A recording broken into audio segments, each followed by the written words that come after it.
Okay, everybody, thanks again for joining us for today's L10 webinar, Algorithms for Empathy, How AI Can Help Scale Soft Skill Training. I'm going to turn things over to our speaker today, Scott Province. Scott is a senior learning strategist for ELB Learning. Scott's a health tech leader and content developer who has worked in both the public and private sectors, creating federal education programs and leading L&D teams from small startups to Google. Scott's work at the intersection of AI and leadership training led to an award-winning algorithm that empirically measures how well caring gets communicated in conversations. Using a unique combination of instructional and gamification design, Scott's passion is turning expert-level concepts into engaging products for a general audience. I know you're going to enjoy learning from Scott and hearing from Scott today. I'm going to turn things over. We're going to pass things over to his computer. He's going to take it away from here. And thank you all for being here. Scott, thank you for joining us as well. Yeah, thanks so much, Tim, for having me. I'm going to share my screen here and just get a quick confirmation from Tim or others that you can see my screen okay? We sure can, thank you. Awesome, excellent. Well, yeah, really excited to be here. So eager to just engage in this discussion and hear from folks. I know there's going to be lots of questions that people are having, especially as we, it feels like every week we're getting a new AI news item, new tool, new resources, all sorts of things that I will be eager to hear your thoughts on and weigh in with thoughts of my own. Just like Tim had mentioned, please do put concerns, questions, things that are coming up for you, ideas into the questions chat feature there. Tim, you able to hear my sound okay? I sure am, Scott. We can hear you loud and clear. I see there's one person having a sound problem, but hopefully we'll get that fixed. Awesome. Yeah. So if there's any other, like Tim had mentioned, tech issues, you can reach out to Tim. But as we go through the content here, I'm really eager to hear people's questions and concerns and ideas as we explore this brand new space. Just like Tim had mentioned, I've been using a lot of my brain power to explore what artificial intelligence means specifically in healthcare settings. And these are some of the things I'm hoping we can explore together today. When we think about soft skills in healthcare settings or outside of healthcare settings, in corporate settings, and any sort of work environments, how can we quantify and study and understand and bring some structure to something that's as fuzzy as soft skills? And when we have these new technologies like large language models, like GPTs, how can we use them within instructional settings to further our own explorations, further our skill developments? And my goal is to explore these with you, but also give you some ways to bring AI and soft skill tools back into your organizations. And so I'll share with you a few things that I've built, a few things that we're working on within ELB Learning. And I'm really eager to hear your questions as we do that, because I really want to be here to help not only answer questions, but maybe we can crowdsource some of these things and hear from others today about things that they're doing in their organizations. So again, please do put questions in to the chat bar as we go. I want to make this as dialogue driven as possible. And actually, to start us off here, if there's anything that you really came to this webinar really hoping to ask or answer, drop it into the questions right now. And this can be as broad ranging as you'd like what does GPT stand for again? I'm brand new to this. Or I really want to get into supervised versus unsupervised learning. Or I want to learn how you explore AI in a field as regulated as healthcare environments. Any of those questions that are burning for you, drop them into the chat here. I want to make sure we have time to answer them. So yeah, drop those in, and we'll see what we can do. All right, as that goes on, looks like we're getting things in there. Excellent. Okay, I'll talk a little bit about myself as people are dropping in other questions and ideas. So I'm a senior learning strategist, like Tim mentioned. My favorite thing in the world to do is talk with folks on what they're doing in their organizations and nerd out about everything from needs analyses to skill matrices to competency mapping and task alignments, all the way down to how do we bundle this up into a SCORM package and get this measured and operational within our systems. I have been really excited about not only the area of AI, but also where it intersects with gamification. I wrote a book a few years ago on failure as a mechanic within gaming, and I've spoken all over on different healthcare and health tech environments. And a lot of my background has been working with folks and organizations that come to me and say, well, we need help with this material, usually because we want to make it either standardized, so everyone gets the same instruction because we're very siloed or we're brand new, or we want to make this scalable. So how do we build things once and then be able to launch it to thousands of people? And if you are in the learning and development space, these probably sound like pretty standard issues that you're having to deal with as well. How do I standardize and how do I scale training information here? And then sometimes what will happen is I'll be working with a C-suite or a leadership group, and this will be our overall objectives. And then we'll kind of throw in at the very end, oh yeah, and by the way, we also have leadership training and we have soft skill programs. We'd love to tackle that too. And this always struck me as a little more difficult than just an added in question at the end, because when I first started out, it was really hard to figure out, can we actually make a leadership training standardized? Is leadership a standardized set of skills, or is it ever evolving and complex? I would say that goes double for any sort of soft skill environment. Can you scale something like empathy or active listening? All of those things can be really complex. So is that something that can be bundled up into a neat and tidy little package? And I don't know. I mean, I feel like I will obviously make some arguments here, but I'm eager to hear your own thoughts of, can you really standardize soft skills? Something that is challenging for all of us to think about. I don't know if others have thoughts about that, but yeah, I'm eager to hear and at least just plant the seed of, how do we, when we think about any sort of soft skills training, if the goal of training is to get everyone marching in lockstep, can you do that with something like a soft skills program? Yeah, and I'm seeing some great questions and comments here in the prompts. Yeah, it's like, this is really frustrating. This can be, can kill dialogue sometimes. How do we make this a two-directional conversation if I'm, the person in front of the room saying you have to do these 3 steps to be an empathetic communicator? Really great. Yeah, this is really hard to do. Can do it maybe with video training. Yeah, potentially. Some great questions going on in the chats here. So keep them coming. All right. Well, this is the way that I like to at least start probing by answering this question. And I'll do it through a little pop quiz here. And this maybe shows just how difficult it can be to standardize something like a soft skill training. So we'll see if we can just do this as our group here of 90 plus to figure out which response here of these 3 is the most empathetic. And again, you can probably tell here there's not really one answer, but I want you to try. So Tim just opened up a poll here and see if you can select one of these following based on whatever your definition of empathy is. Imagine someone comes to you and they're really upset, or you think that they're really upset. What would your response be to show as much empathy as you possibly could? Is it saying you're upset? Is it saying I can tell that you're upset? Or is it asking, are you upset? So I'll let you think through this. Take a couple of seconds here. Well, Scott, everybody is voting very quickly. I appreciate that, folks. You can wrap up your choice in the next few seconds here. I'll go ahead and close the poll and I'll share the results with everybody. Perfect.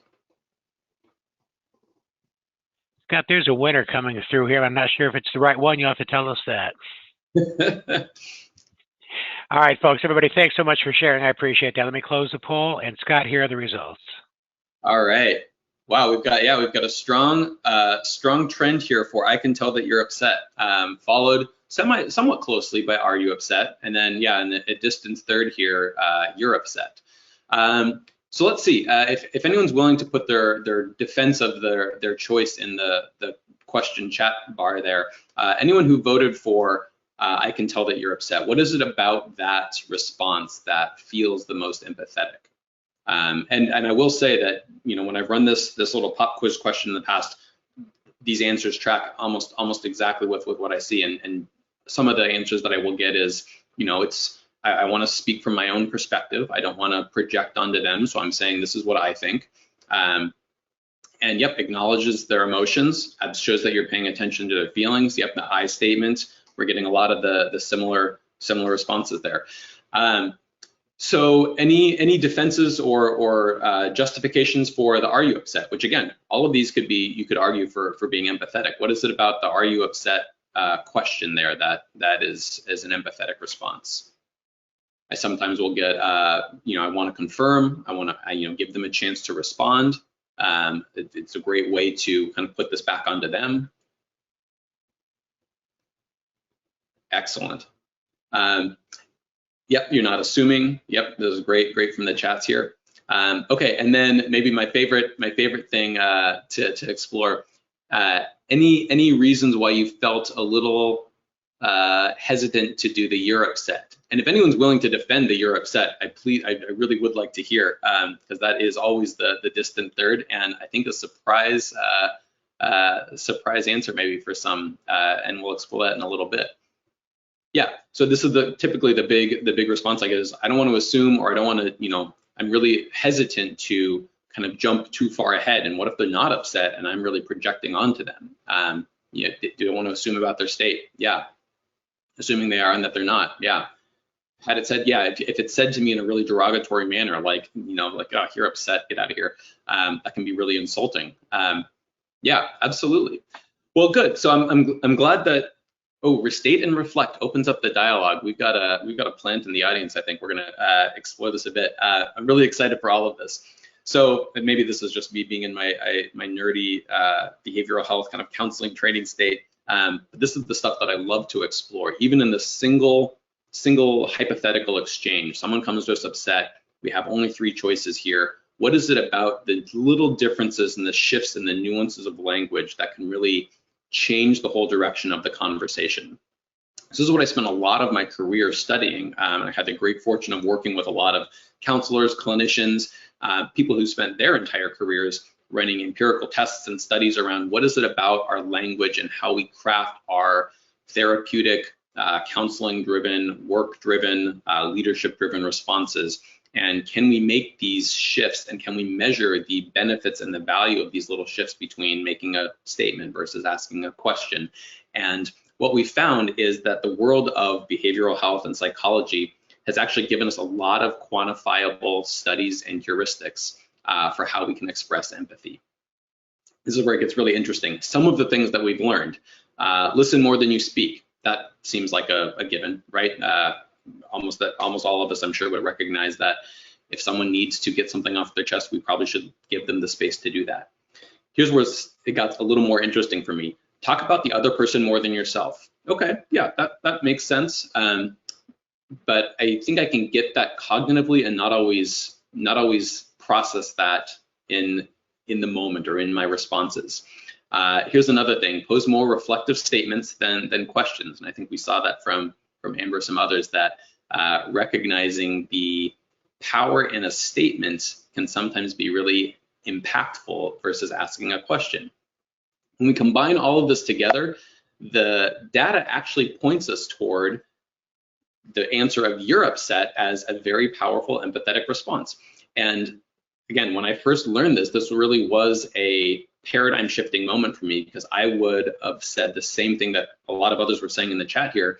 That makes an assumption, that overstates, that kind of makes this leap of faith that, maybe I'm wrong, and I wouldn't want to make the other person even more upset by assuming their emotional state.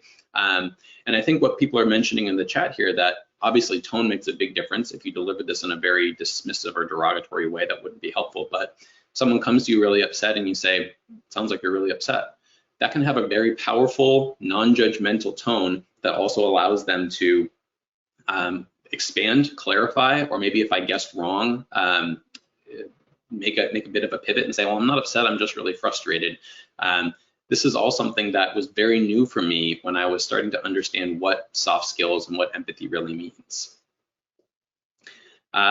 We had a lot of chat coming in the meantime. Tim, am I missing anything major from our window so far? Well, let me check. We certainly saw a lot of agreement around and some conversation around the language here, which is interesting. Thank you all for sharing with that. Mm-hmm. Amy had a nice comment, and I don't want to steal your thunder. I hope I'm not, Scott. She says, the main issue Amy has with AI has to do with ethics and confidentiality and the risk of private company info being kept in the LLM for training. Yep, great point, Amy. And yeah, we'll talk about that in a little bit. And if I if I don't come back that, please do ping again and remind me, because we do have a specific point we can make about that. And this is really important as we look at, hey, these are great conversation starters, Scott. How do we get into the ethics and the confidentiality of exploring soft skills or exploring patient-doctor interactions? But how do we do that in a world where large language models are, vacuuming up all sorts of data, and we need to be able to put the guidelines and the parameters in place? Yeah, absolutely important topic. And Scott, one more comment from you too. Kat is hoping to hear about expected guardrails in a slow adopting industry like life sciences. She suspects there's a gap between what is happening versus what organizations would like to happen.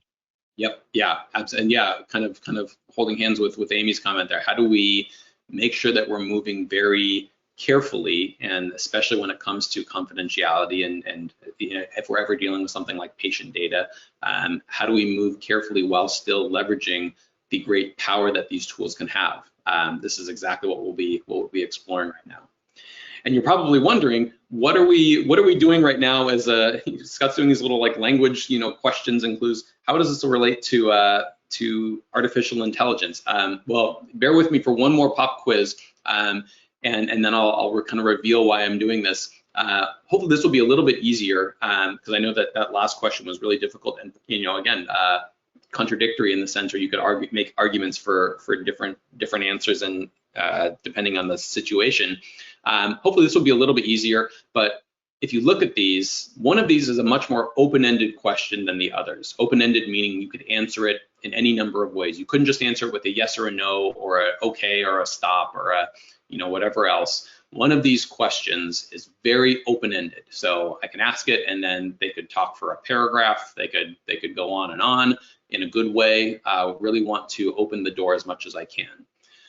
Knowing what you know about open-ended questions, or even if that's a new concept to you, but I just explained what I just did, let's see if we can now vote as a group here to see which of these is an open-ended question. We got good votes coming in. Yeah, everyone's voting very quickly. It's another good question. Everybody, thank you for sharing with us. I'll ask you just to wrap up in the next few seconds here.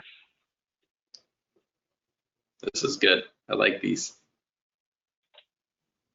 Yeah, it's a fun challenge. All right, everybody, I'm going to go ahead and close off the polling. Thank you so much for sharing with us, and let me share the results with you. All right.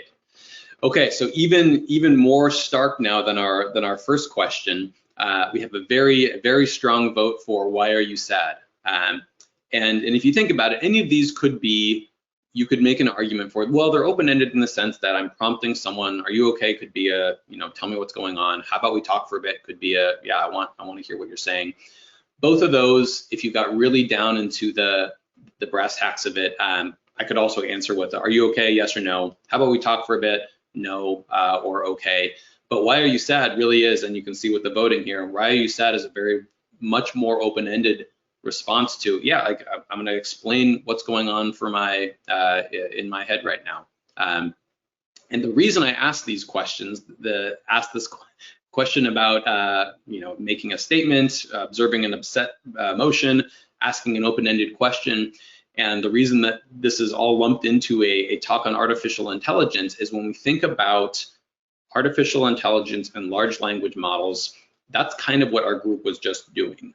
We, as a collective here of all sorts of different people with different brains and backgrounds, this was kind of an example of a large language model at work. And the reason I say that, and the reason I use this metaphor is, large language models use things like neural networks, mimicking our own brain patterns.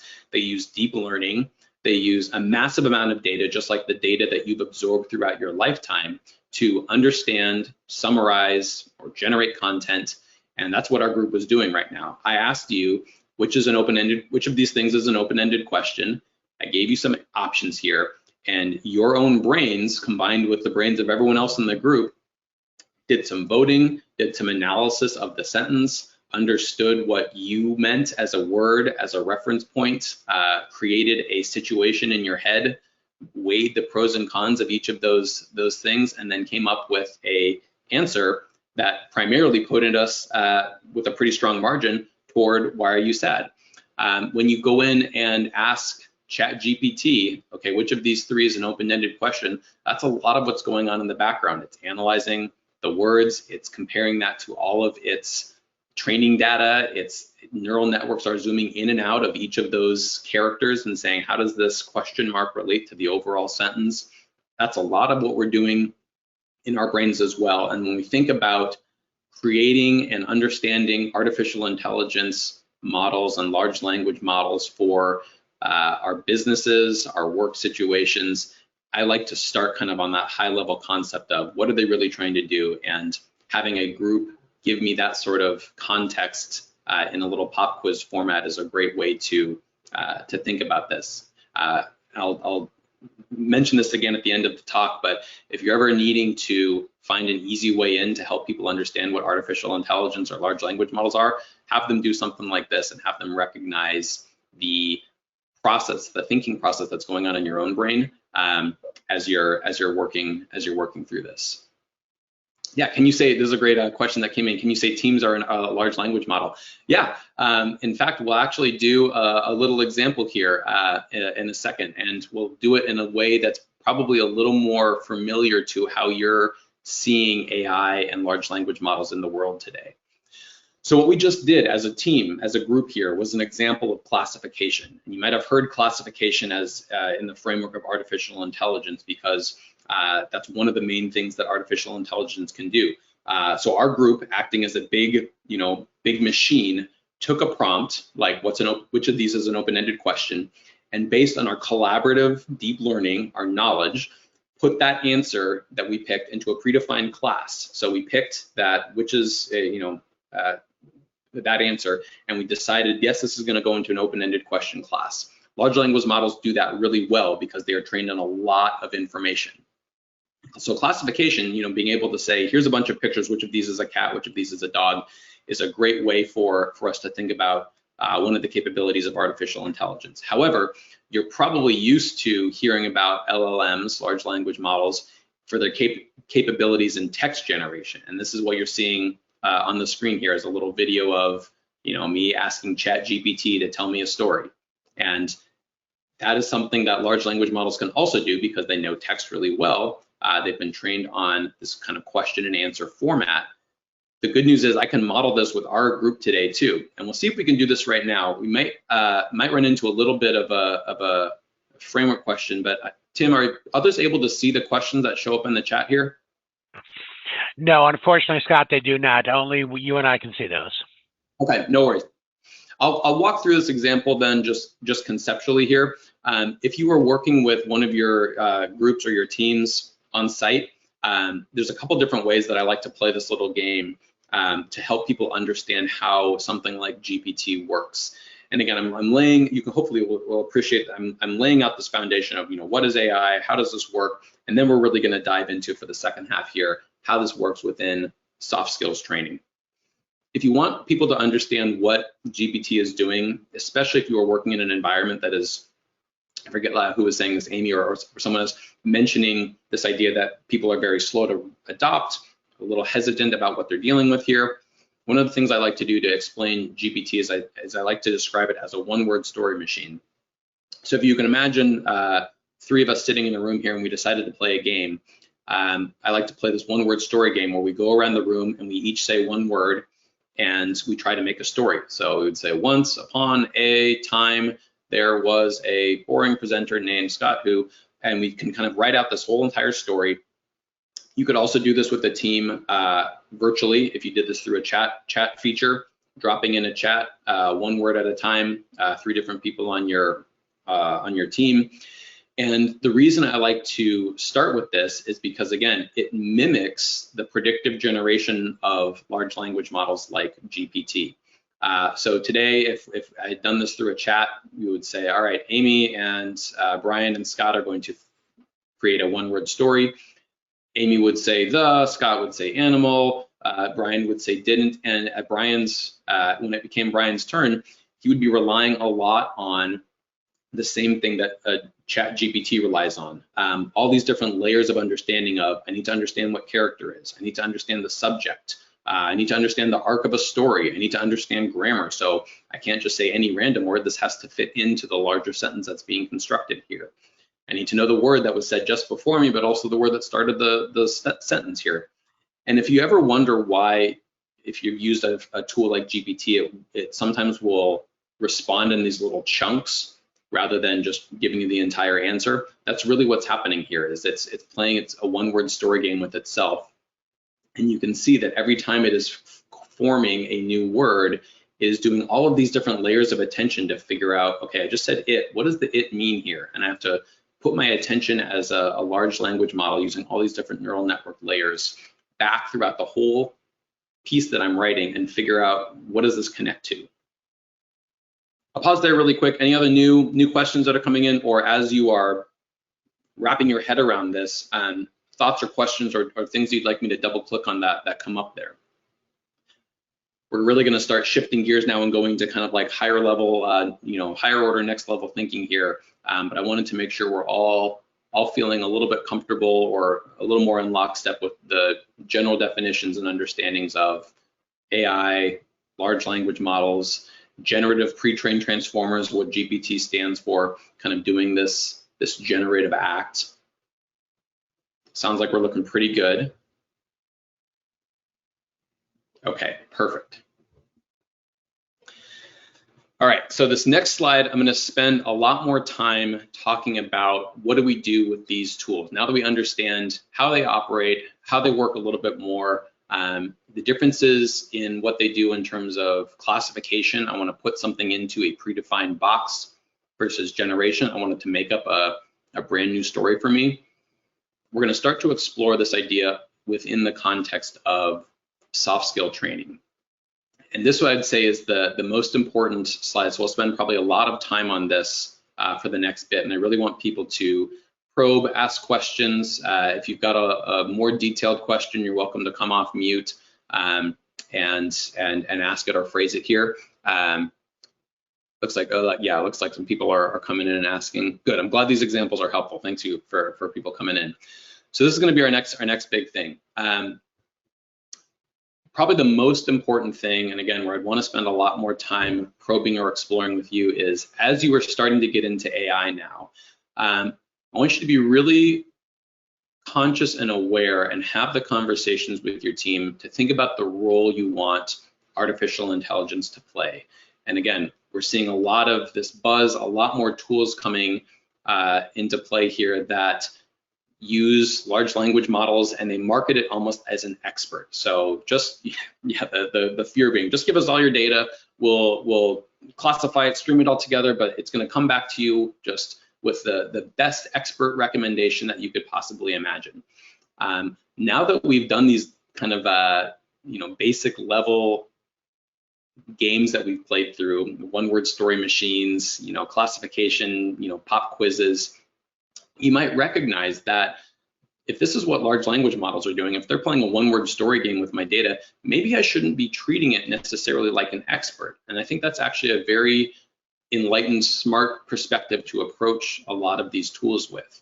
When it comes to teaching complex topics, especially when we get into the realm of leadership, critical thinking, soft skills, you might want to think about artificial intelligence not as this panacea, not as this single model that's going to be the expert, but think about the different things that it's trying to do and what can I use in concert with each other. And what I mean by that is, if I'm having an artificial intelligence model play a one-word story game with me, that might be a really powerful thing if I just need a conversation partner or a student. I wanted to act like a student, or I wanted to act like a coach. And if you imagine if we had this group play a one-word story game and give me a motivational speech, you could probably do that as a group.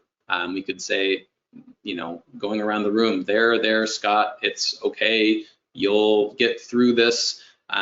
We can collectively as a group, even just by contributing one word, help create that sort of conversational tone pretty easily. That's very different as a skill to do than, all right, as a group, we are going to come up with the correct population for the state of Delaware. That's really hard to do because our one-word story generating brains are not trained very well to answer that type of question. So as a conversationalist, as a student, as a coach, large language models can be really great for that. They are trained, again, on a bunch of data. They have gone through supervised learning and reinforcement learning to predict what the typical response might be in a similar situation. You can do prompt engineering to tailor make your instructions that you want to plug into an AI chatbot like that.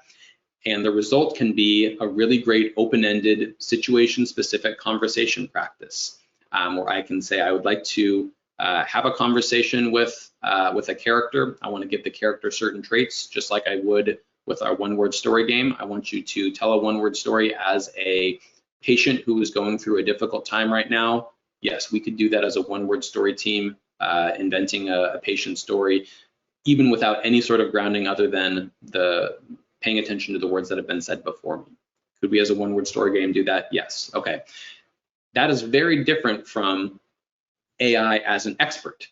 And again, when we think about the different models that are possible for us in the world of artificial intelligence, GPT generations can be great for conversations.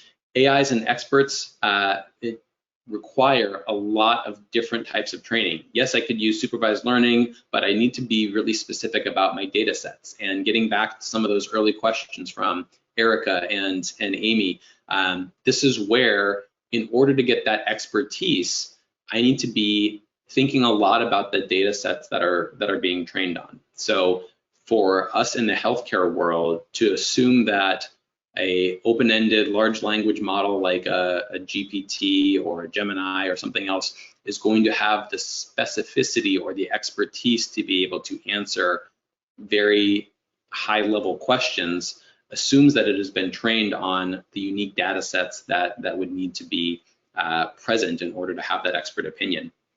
That's definitely not the case.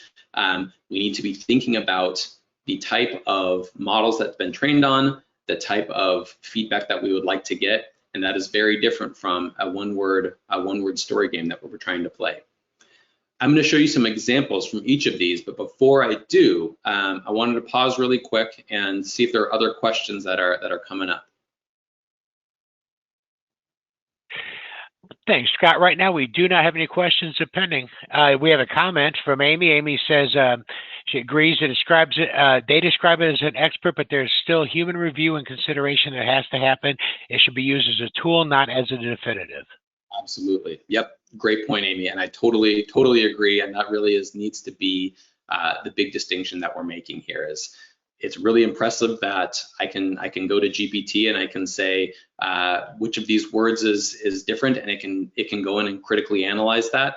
But I found that if I ask that same question 5 times in a row, it'll give me different answers, just like we would when we were playing a one-word story game. And you know, our answer will depending on whose turn it falls on to give the final answer there. So recognizing the difference in how these models are created can be really important when you're thinking about how you want to use it for your organization. All right, drop other questions as they come in. I do want to go back to Amy's question about privacy and how we're going to do that, and hopefully we'll answer that with these examples that I'm about to show. So what I will do, I'll probably start by just describing this a little bit narratively, and then I'll pull up some video screenshots of how I did this. But when you look at these two models, the kind of way that I've split the screen here, AI is a conversationalist, AI is an expert. I recognize that if I wanted to use the tool of artificial intelligence to analyze something as complex as soft skills, I was really asking it to do multiple things. Number one, I know that when I practice my own coaching, leadership discussions, empathy practice, active listening, I need to do that through conversation. And so I can find a coworker and I can corner them and I can say role play, situations with me this whole afternoon. That's one way I can practice, but that's actually a great thing that generative pre-trained transformers like GPT and Gemini and Copilot and all these other tools, that's actually something they can do really well. So I can go into ChatGPT and I can say, I want you to be a direct report who is frustrated about their lack of career opportunities in their current role, and just role play a situation with me. GPT is really, really good at that, again, because it's playing a one-word story game. So recognize that that's half of the problem. I can go use some good prompt engineering to create a chatbot that gives me all sorts of different scenarios. And what's great about that is it's super scalable. I can roll out that type of training to thousands of people. It's always going to be new. Every time I refresh it, I can have a slightly different conversation. It is dynamic compared to how we built old conversational situations with that finite concrete decision branching. This is entirely open-ended. And the other thing to speak to that idea of confidentiality is I can do that with fictionalized scenarios that can be similar to real-life patient interactions, but not including patient data. So that's all really great opportunities that can be bound up within this AI as a conversationalist or AI as a coach side. So that's one of the things that I first built, was this idea of, can I build a chatbot that can be prompt engineered to talk about anything that I want to specialize it on? And so building some basic chatbots, this probably will look very similar to any of the chatbots you've used.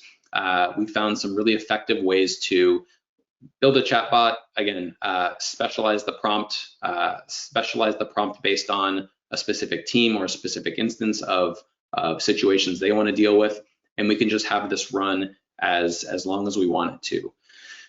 We can also use moderation layers to make sure that it shuts down in case people are going off topic or starting to talk about something that is potentially harmful or risky. But as you look at this probably doesn't surprise you too much in terms of the AI capabilities out there. But if you're looking for ways to create some sort of chatbot scenario that is protecting against any patient-specific information being entered, but still giving your staff or your teams a chance to practice live conversation environments, this is a great way to do it.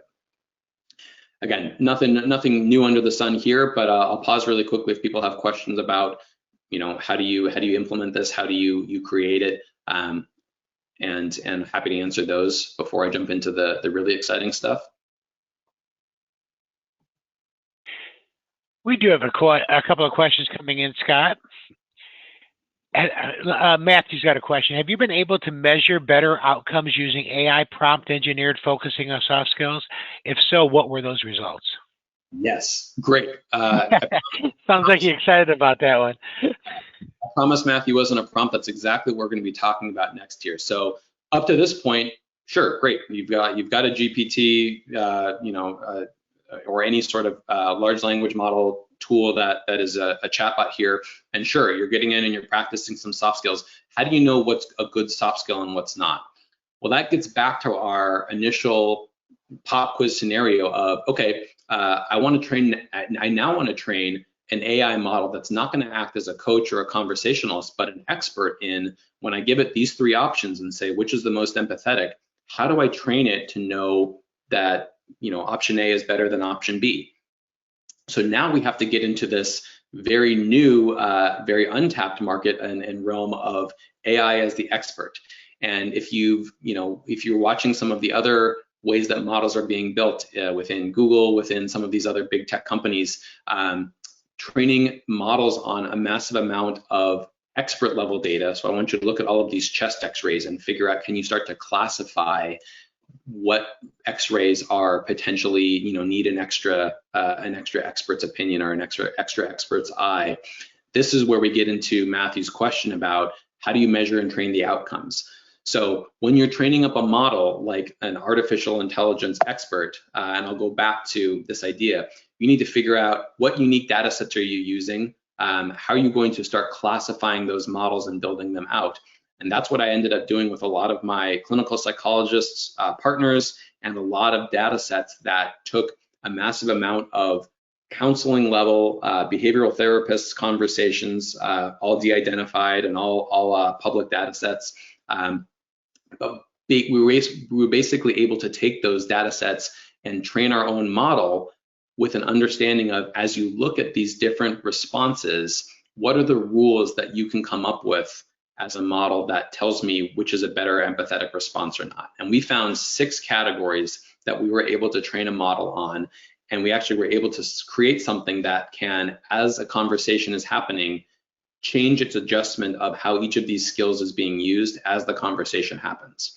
So you can watch this happening this isn't live, but this is something that we've worked to build together, a conversational model where I put my conversation into a chatbot, and then an expert evaluator model that as these chats come in, will evaluate this based on a massive amount of data that is specifically targeted to empathy as a skill. And we've split empathy down, like I mentioned, into 6 different categories. How much are you listening versus speaking?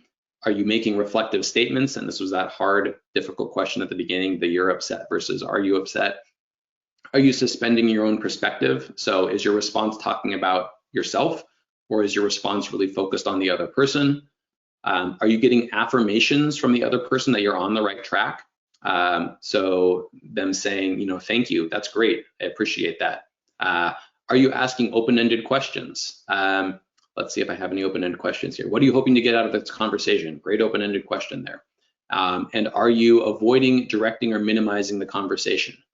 I can tell you from experience, each of these skills takes years of practice to master. And I will still go into this combination tool and have a practice conversation and get very poor scores, even though I know what it's trying to measure. This is very hard to do. It's almost impossible to do all of these equally well. You typically have to focus on 1 or 2. But what I like about this combination of a model is it's splitting out the difference of have a conversation and the back-end model of create an expert level evaluation for me. I know that's a lot to cover, and hopefully we've built up enough of a foundation of some of these differences that these are starting to make sense. But yeah, what other questions are coming in here? Well, thanks, Scott. We have a great one from Aaron as well.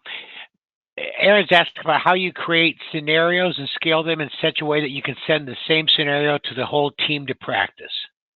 Yes, yeah, great question. And yeah, there's this weird balance of, on the one hand, I really want to create a scalable, repeatable situation. So Aaron's point about creating this and integrating it to scale. What we found is if we try to scale this and make it too replicable, we end up locking ourselves into that more concrete decision branching tree of you're talking to someone, and if you say yes, it goes into this. It's almost like that choose your own adventure of this can feel like it's open-ended, but I've actually limited to a decision tree branching. So again, one of the benefits of these AI tools that we have now is I can create a standardized prompt. I can say, you are Emily. Every time we have this conversation, you will be Emily. Here is Emily's backgrounds, or here are Emily's patient demographics, which again is great because I can fictionalize them. But when we use them within the confines of a GPT or a large language model tool, the benefit of this is it can still scale. And the one thing we have to give up is the understanding that every one of these conversations can be or will be slightly different. So that is something worth thinking about is, do I really want to lock this down into every conversation has a finite amount of endpoints that I can reach, knowing that people might start to feel the artifice of that conversation? Or am I okay opening it up a little bit to, this is a single prompt that I'm using, but once it goes into the large language model, I recognize that the conversation might go all over the place. Emily and I might end up talking about, her hobbies on this conversation versus her family history. And that's a little bit up to the team member who is doing the practice. So yeah, really good question. And yeah, no one answer, but something that you should be thinking about as you're deciding how high you want to scale these or how big you want to scale these programs. These are all, I saw another question hop up in the chat. Piece of effective skill development is a verbal component of the conversation. So practicing saying the words out loud. Yes. One of the things that was really interesting as we were building this combination of tools is, do we want to incorporate a text-to-speech function? And obviously, artificial intelligence has pretty good text-to-speech, not perfect yet, but text-to-speech functions that we can incorporate. We decided, at least for right now, to keep this as a text-based environment for 2 reasons. Number one, again, the text-to-speech tools are really good, but not perfect yet. And because our model was looking at things all the way down to that punctuation level of, was this a question or a statement? We didn't want a mistranscription to change the expert's evaluation of that conversation.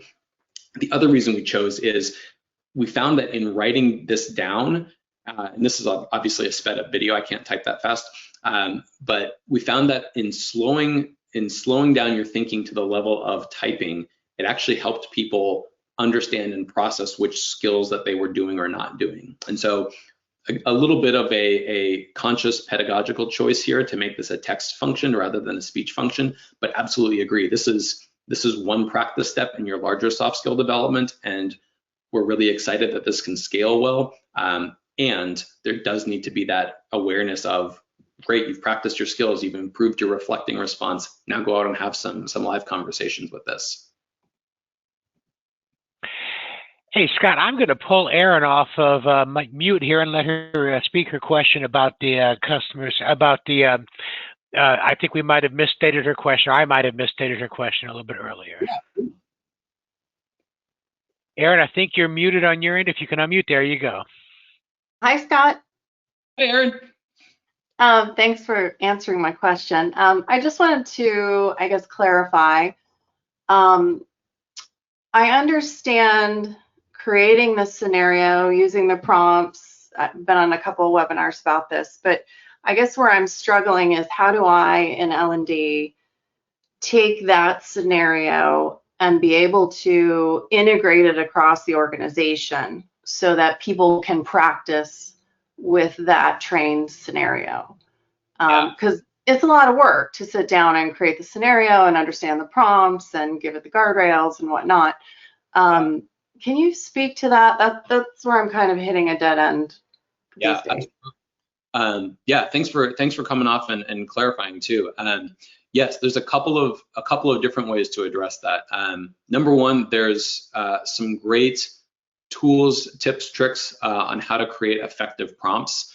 And I'll speak to that in a couple of slides here. We actually, within ELB Learning, have some great workshops on that. So I mean, it's such a great point.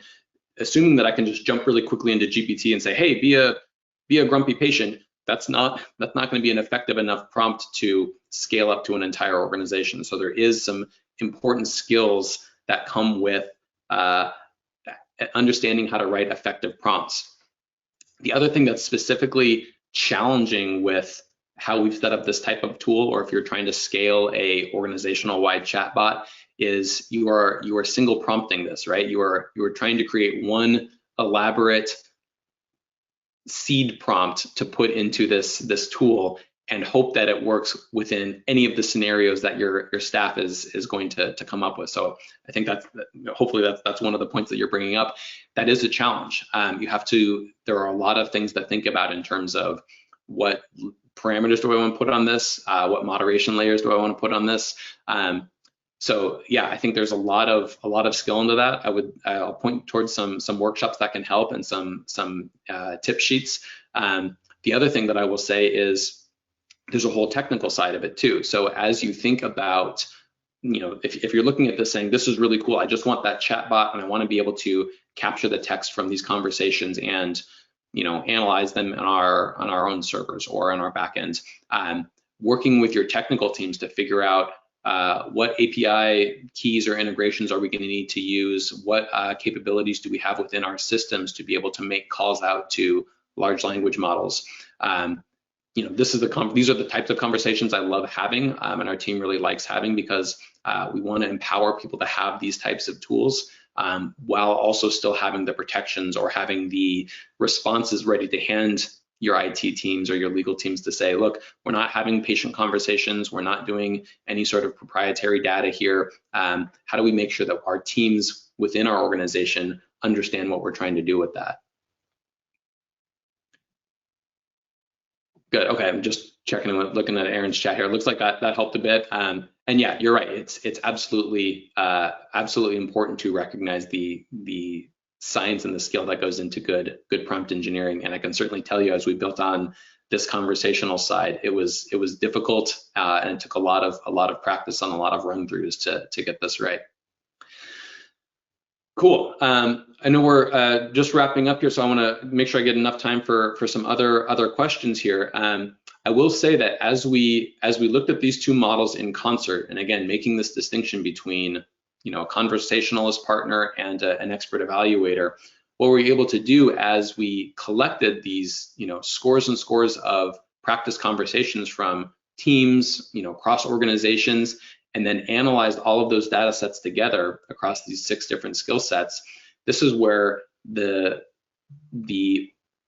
outcomes, and I think this was one of the questions people are asking, this is where the outcomes really become visual and actionable. So we're able to overlay, hey, in our May conversations with our whole team, we were really good at listening. We listened 75% of the conversations, but we really needed a lot of work on reflection statements here versus our July skill practice.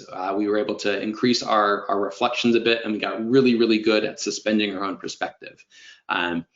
Again, this combination of do the scalable work of multiple conversations and have a good prompt and a good scenario built out that people are excited and engaged to work with this chatbot, and then have the backend expertise to be able to analyze and create and present that data in an actionable way that people can understand.